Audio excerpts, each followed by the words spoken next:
को आप नजदीक मत आने दो। ये अपोजिशन पार्टी सब भ्रष्ट हैं। ये किसने कहा? किसने कहा? मोदी जी ने कहा। लेकिन 23 लीडर्स, 23 पुढारी किधर गए? वहां सब, यहां जब तक हमारे साथ थे, जोपर्यंत आमच्या बरोबर होते, मोदींनी म्हणलं हे भ्रष्ट आहे, याला घेऊ नका, हा भ्रष्ट आहे, याला तिकीट देऊ नका, हा भ्रष्ट आहे, हे पार्टी ज्यांची भ्रष्ट आहे म्हणले। मग भ्रष्ट लोकांना तुम्ही घेतला कसा बा? 23 लोकांना धमकी दिली आणि त्यांना बीजेपी मध्ये आपल्या पार्टीत घेतले। अरे भ्रष्ट लोकांना मी येऊ देत नाही, त्यांना मी त्यांना एक पाठ शिकवतो असं तुम्ही म्हणला। पण कुठं आहे तुमचं पाठ? जे जे भ्रष्ट होते, जे चोर होते, त्या चोरांना तुम्ही चोर म्हणला। तशा लोकांना आज मोदी साहेब आपल्या मांडीवर घेऊन बसले।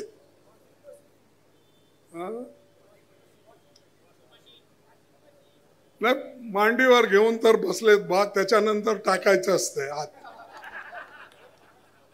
तर आता घेऊन बसले, त्याच्यानंतर शहाकडे फार मोठी वॉशिंग मशीन आहे।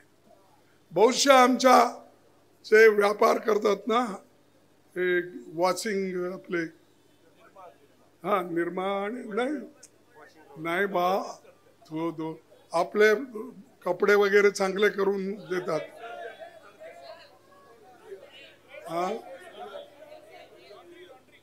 लॉन्ड्री, तर फार मोठी लॉन्ड्री आहे त्यांची। फार मोठी लॉन्ड्री मध्ये जे भ्रष्ट लोक आहेत त्यांना एक एक मोदी देतोय आणि शाह त्याच्यामध्ये टाकतोय आणि गडकरी साहेब त्याला बाहेर काढतात आणि तो क्लीन होऊन जातोय, स्वच्छ। त्यांच्या पार्टीत जाऊन एक बार त्या लॉन्ड्रीच्या बाहेर आला, वॉशिंग मशीनच्या बाहेर आला, तो क्लीन झाला। आणि दुसऱ्या पार्टीमध्ये असेल तो भ्रष्ट आहे। ठीक आहे, तुम्ही सगळ्यांना भ्रष्ट म्हणता, पण भ्रष्ट लोकांना घेऊन MLA ला घेऊन आला, MP ला घेऊन आला। अरे आमच्या चीफ मिनिस्टरची सुद्धा चोरी झाली हो, झाला नाही? आमच्या चीफ मिनिस्टरची चोरी झाली, हुडका, हा ते हुडकून काढा, कुठे गेले काय गेले। त्याच्यानंतर हे असे काम करतात आणि दुसऱ्यांना भ्रष्ट म्हणतात। तुम्ही अगर नीतिवंत होता, तुम्ही जर फार हरिश्चंद्रचे मुलं सारखं वागला असता किंवा हरिश्चंद्रच असता, हे केलं असतं काय तुम्ही?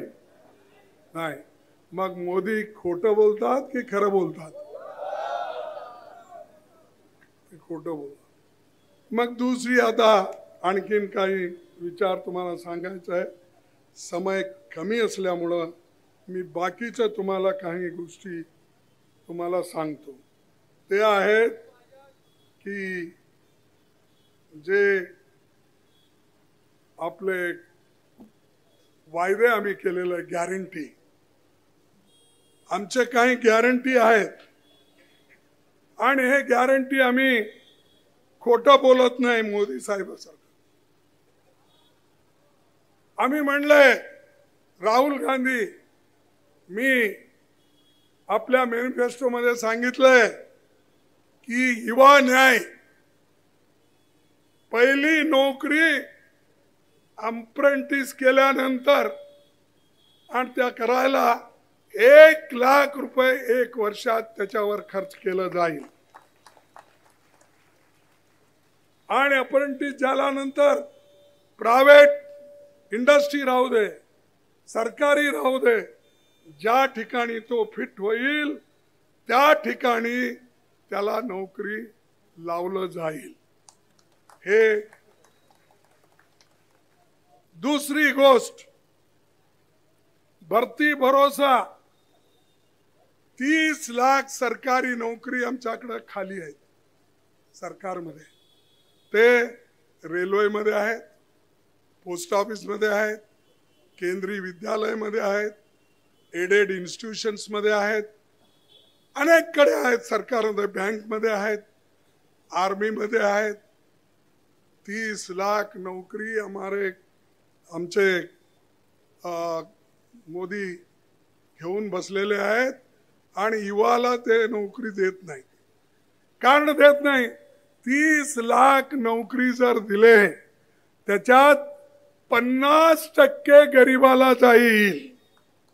त्यासाठी ते म्हणतात नको रे बापा, 30 लाख मध्ये 15 लाख त्या गरिबांना द्याव, मग माझे लोक कुठे जाव।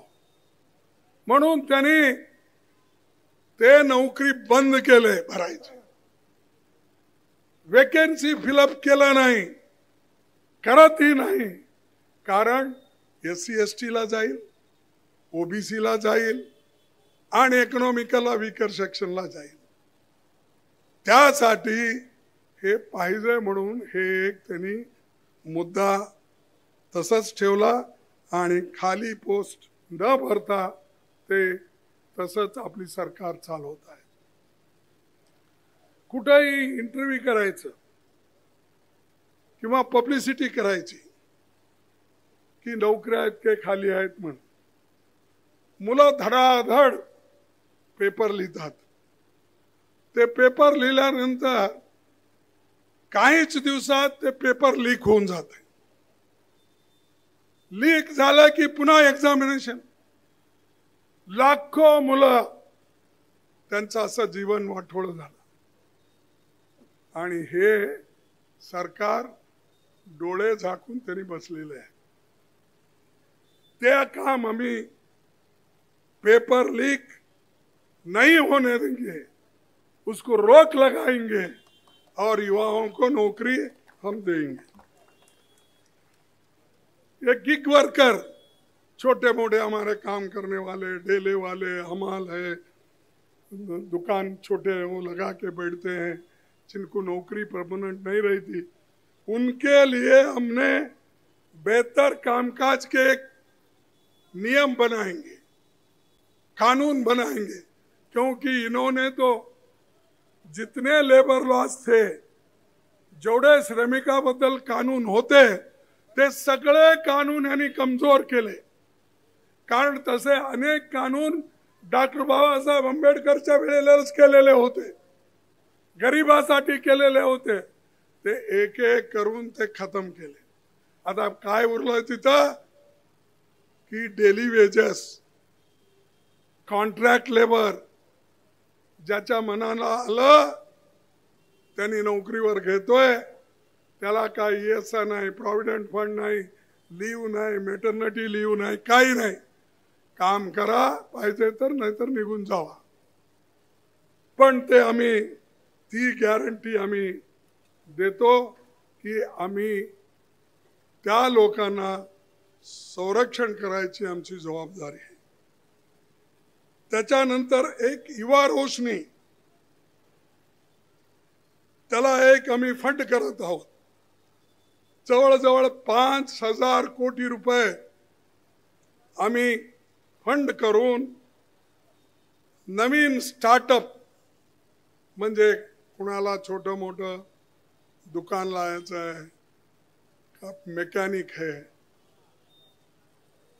ड्राइवर है, ऐसे लोग जो कामगार लोग हैं, उनके लिए स्टार्टअप के लिए ये पैसे हर तरफ, हर स्टेट में ये रखा जाएगा। दूसरी, नारी न्याय, महालक्ष्मी हर गरीब परिवार की एक महिला को हर साल प्रत्येक महिन्याला 1 लाख रुपये आमच्या महिलांच्या साठी दिलं जाईल। ज्या घरात हे एक साल, दरवर्षी बोले तो एक साल नहीं। आपकी कौन सी हिंदी है, मेरी भी अलग है। दर साल बोला मैं, हर साल बोलो। 1,00,000 रुपए उस महिला, जो महिला घर चलाती है, उसके हाथ में मिलेगा, उसको डायरेक्ट चेक दिया जाएगा। इसलिए आप खुश हो महिला, मेरे माताओं, हाथ उठाओ जिनको ये जरूरत है।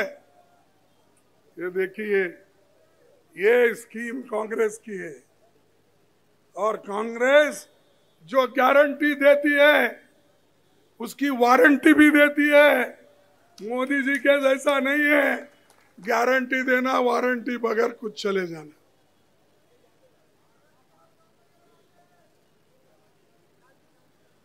भाइयों, नौकरियों में महिलाओं को 50% सरकारी नौकरियों में हम आहिस्ता आहिस्ता भर्ती करेंगे। Anganwadi workers, ASHA, mid day meal, इन लोगों को उनके शक्ति के अनुसार, सम्मान के अनुसार उनकी तनख्वाह बढ़ाई जाएगी।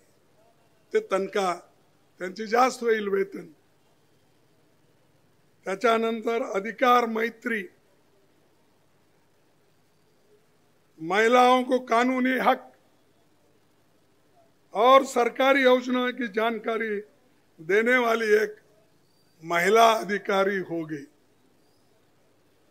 और महिलाओं के लिए, जो बच्चियों के लिए सावित्रीबाई फुले हॉस्टल, कामकाजी महिलाओं के लिए दुगने हॉस्टल कर देंगे। हर जगह उनको जगह नहीं मिलती, तो इसलिए उनको ये हॉस्टल दिया जाएगा। ये हॉस्टल उनके हिफाजत के लिए किया जाएगा। तीसरा, किसान न्याय। ये किसान न्याय, एमएसपी हमने कहा सही दाम देंगे, कानून के तहत देंगे, और बीमा का भी ट्रांसफर, फसल नुकसान पर 30 दिन में हम इसका पैसा ट्रांसफर करने का पूरा हमने उनको न्याय देंगे। उसी जीएसटी मुक्त खेती, किसानों के लिए जरूरी हर चीज जीएसटी, आज हर चीज के ऊपर जीएसटी है। पहले तो बोले कि जीएसटी बहुत अच्छा है, हाँ भाई, और बाद में वही बोलते हैं कि ये कांग्रेस हमेशा जीएसटी पहले लागू किए थी और वही लोग अपोज कर रहे हैं। भाई, हम जीएसटी अगर लागू करने के लिए कहे तो ये नहीं बोले कि भाई आपको जुकाम आया तो नाक काट लो, नहीं बोले। तुम्हाला सेमूड येते म्हणून नाक कापून घ्या म्हणून सांगितलं नाही मी। त्याला औषध हुडका, हो, गोळ्या द्या, त्याला दुरुस्त करा। विक्स तरी लावा, काहीतरी लावा, मूर्तांजन लावा, काय तुम्हाला योग्य वाटतंय ते करा। पण आलंय, सेमूड आलंय म्हणून बार बार आ रहा है, हमेशा एक बार काट देंगे बोल के काट दिए तो क्या होता। वैसा ही मुल्क का है जीएसटी। आप टूथपेस्ट पे जीएसटी, पाउडर पे जीएसटी, शरीर से लेकर पैर तक तुम देखो कहीं भी हर चीज पे जीएसटी है। बच्चों के किताब हो और किसी के कान में अगर औषध डालना वो भी हो, किसके हाथ को अगर कुछ इवन खरीदना हो उसके ऊपर भी, हर एक चीज में जीएसटी इन्होंने लागू किया। और ऊपर से बोला कि हमने सब कुछ गरीबों के लिए कर रहा है। बड़ी से बड़ी खबर, क्राइम इंजीनियरिंग से लेकर राजनीति तक किस नेता ने 5 साल में क्या काम कराया।